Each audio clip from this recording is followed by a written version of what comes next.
हंसी तीन तरह की होती है। पहली, जब हम दूसरों पर हंसते हैं, ये हंसी सबसे नीचे दर्जे की होती है।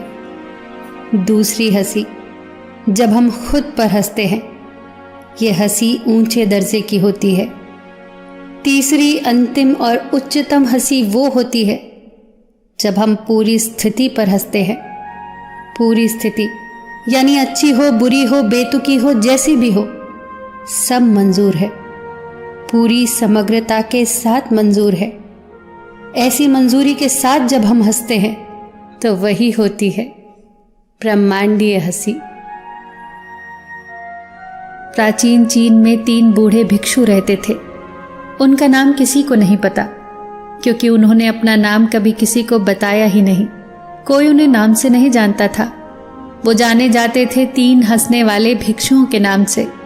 वो भिक्षु थे, पर ना तो कभी उन्होंने कोई शिक्षा दी, न उपदेश दिए, न किसी बात का जवाब दिया। वो केवल और केवल एक ही काम करते थे, वो सिर्फ और सिर्फ हंसते थे। वो तीनों एक साथ यात्रा करते, एक गांव में प्रवेश करते और चौराहे के बीचों बीच खड़े होकर हंसते। वो पूरी समग्रता के साथ हंसते। वो ऐसे हंसते मानो हंसना ही उनकी साधना हो, हंसना ही उनका तप हो, उनके प्राण हो। वहां मौजूद हर कोई उनकी हंसी की तरफ खिंचा चला आता और धीरे धीरे वहां एक भीड़ जमा हो जाती, और उस भीड़ में कोई भी व्यक्ति ऐसा न होता जो उनके साथ हंस न रहा होता। जब पूरे गांव में हंसी की लहर दौड़ जाती तो उसी क्षण वे दूसरे गांव के लिए निकल जाते। उनकी प्रार्थनाएं, उनके उपदेश, उनकी शिक्षाएं केवल और केवल हंसी ही थे। उनको हंसता देख लोग अपने सारे दुख दर्द भूल जाते और उनके साथ हंसने लगते। उनके जैसा आध्यात्मिक गुरु न तो चीन में पहले कभी था, न कभी हुआ। वो धीरे धीरे चीन में प्रसिद्ध होने लगे। उन्हें बहुत सम्मान और प्यार मिलने लगा। वो कभी कुछ न बोलते, पर ऐसा लगता मानो उनकी हंसी बहुत कुछ कह रही हो। ऐसा लगता मानो उनकी हंसी में ईश्वरीय संदेश छुपा हो। ऐसा लगता जैसे उन्होंने ब्रह्मांड के मजाक को समझ लिया हो, प्रकृति के रहस्य को जान लिया हो। वो एक गांव से दूसरे गांव यात्रा करते और लोगों को आनंद से भरते।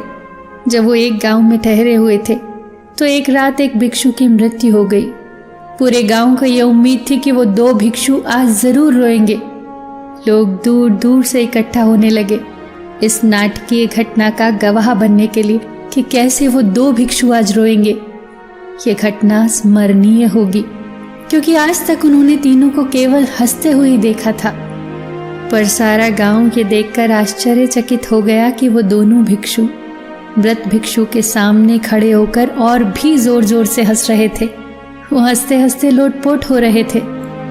गांव के लोगों ने समझाया कि उन्हें आज हंसना नहीं चाहिए, उन्हें तो शोक मनाना चाहिए। उस दिन भिक्षुओं ने पहली बार कुछ बोला। उन्होंने कहा कि हम हंस रहे हैं इस भिक्षु की जीत पर। हम जश्न मना रहे हैं क्योंकि ये जीत गया। ये जीत गया वो शर्त जो कल रात हमने रखी थी कि कौन पहले मरकर अन्य 2 को हराएगा। हम हंसकर इसकी जीत की खुशी मना रहे हैं। कई वर्षों से हम साथ रहे, साथ हंसे, और आज इसे अंतिम विदाई देने का इससे बेहतर तरीका और कोई नहीं हो सकता। हम केवल हंस सकते हैं। लोगों ने महसूस किया कि मृत भिक्षु का चेहरा ऐसे मालूम पड़ रहा था कि मानो वो भी इन दोनों के साथ हंस रहा हो। चीन में मृत व्यक्ति को धोने और उनके कपड़े बदलने की परंपरा थी, पर मृत व्यक्ति ने अपने साथियों से ऐसा न करने को कहा। उसने कहा, मेरे शरीर को न तो धोना, न ही मेरे कपड़े बदलना, क्योंकि मैं कभी अशुद्ध हुआ ही नहीं। हंसी की फुहारें मुझ पर इतनी बरसी कि अशुद्धता रही ही नहीं। दुनिया की किसी भी गंदगी को मैंने हंसी के जरिए अपने पास तक फटकने नहीं दिया। मृत भिक्षु को उन्हीं कपड़ों के साथ चिता पर रख दिया गया, और जैसे ही आग लगी तो उसके कपड़े चटकने लगे। मृत भिक्षु ने अपने कपड़ों में पटाखे छुपाए थे, जो आग लगते ही फटने लगे, और सारा आसमान कई रंगों की आतिशबाजियों से चमकने लगा। सब आश्चर्यचकित थे। सब दिशाओं में रंगीन रोशनी फैल गई और ये देखते ही सारा गांव जोर जोर से हंसने लगा। वो भिक्षु जाते जाते भी पूरे गांव को एक बार फिर से हंसा गया।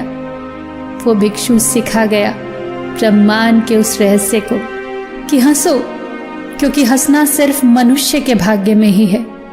हंसो, क्योंकि हंसना आपके द्वारा अभी तक की गई प्रार्थनाओं में सर्वश्रेष्ठ है।